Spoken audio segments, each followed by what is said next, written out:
Formula One drivers have been known to retire from the sport and then come back again in very short order, but a recent rumor has been doing the rounds that Sebastian Vettel, who, lest we forget, had only retired at the end of the 2022 season, could already be set for a shock F1 comeback in the 2023 season.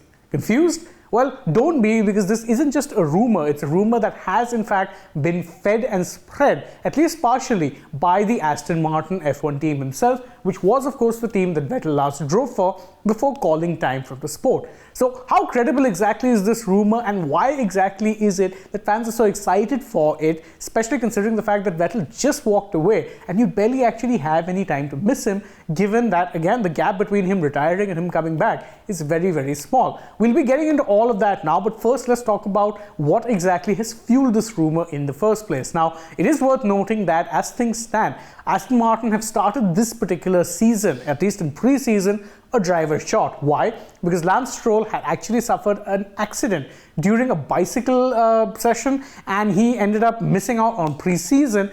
As things stand, the plan for Aston Martin is that he gets fit for the race and then rejoins the team. But Mike Crack, the team principal, did in fact end up inevitably fueling some speculation about a Vettel return for the first race of 2023 if Stroll wasn't fully fit. Let's quickly go over what it is that he told the media. He said that our plan is to have Lance Stroll in the car for the 2023 season, and then we continue to see.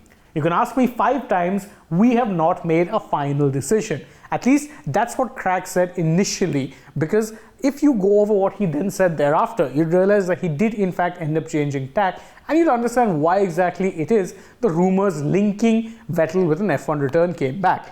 Crack revealed that I've had a couple of phone calls with Vettel, but this has also been the case last year and will continue in the future. So again, him saying that he's had phone calls with Sebastian Vettel, especially at a time when Stroll is unavailable, naturally led to a few reporters asking the very obvious question, can we see Vettel back in a race car in 2023, despite the fact that he only announced his retirement at the end of the 2022 season? This exactly is what Crack had to say. He said, look, don't forget one thing, he had a very thorough plan in mind for his retirement, and this is something you have to respect.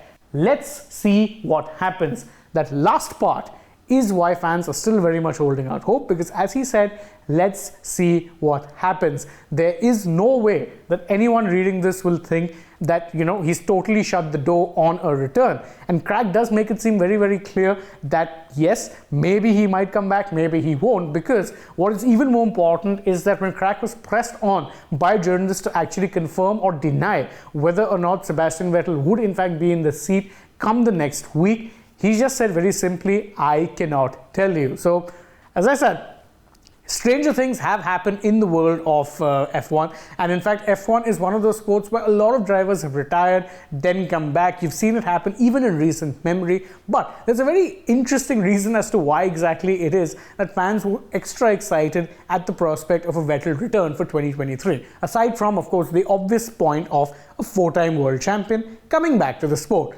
First off, it is the fact that, he's only retired at the end of 2022, and a lot of people actually did end up thinking that, look, maybe he walked away a little too soon. He still had things to offer to the sport. He was still able to perform at a reasonably decent level. Why did he choose to walk away? So obviously there'd be people clamoring to actually get to see Vettel play or drive once again. So it's easy to understand why it is there's that clamor, but the most important thing is the second point, because he's going to be getting a first-time teammate in Fernando Alonso. Now, if you haven't been caught up on this, Alonso was the person who replaced Sebastian Vettel at the Aston Martin team after Vettel announced his retirement. Aston Martin moved to sign Fernando Alonso. But why this is so interesting is because both Vettel and Alonso have in the past actually competed for the Formula One World Championship, and Vettel ended up coming out on top on both of those occasions. 2010, when Fernando Alonso was in Ferrari and Sebastian Vettel was at Red Bull, they competed for the title. Same thing happened in 2012. Both times it was Vettel who came out on top. In 2010, in more convincing fashion. In 2012, well, he had to win the last race of the season to end up coming out on top. So they have had battles in the past, and to link them even further, one of the reasons why Fernando Alonso ended up losing his drive at Ferrari is because Ferrari wanted to sign Sebastian Vettel, the 4-time world champion. So that is why there is so much of a buzz about the fact that Vettel could very well be coming back to the sport of Formula One, despite having walked away from it only a few months prior. It would, of course, be one of the most quickest comebacks in the history of Formula One, on any sport really, considering the short turnaround time, but it would definitely get a lot of people talking. And isn't that what Aston Martin want, especially considering the kind of preseason testing they've had in 2023, where the car actually looks to be really, really competitive. Imagine Alonso and Vettel driving that same car and actually powering the team to multiple points finishes. It's definitely something that you'd want to see. At least I know I would want to see. But what about you guys? Well, you can let us know in the comments below, and don't forget to like the video, share it with your friends, subscribe to the channel, tap the bell icon. Also follow us on Twitter, Instagram and Facebook. And last but not least, don't forget to download the SportsTak app. Thank you all so much once again for joining us. As always, if you're already on the channel, please do check out some more videos that we may have done through the day. For now though, from my side, goodbye.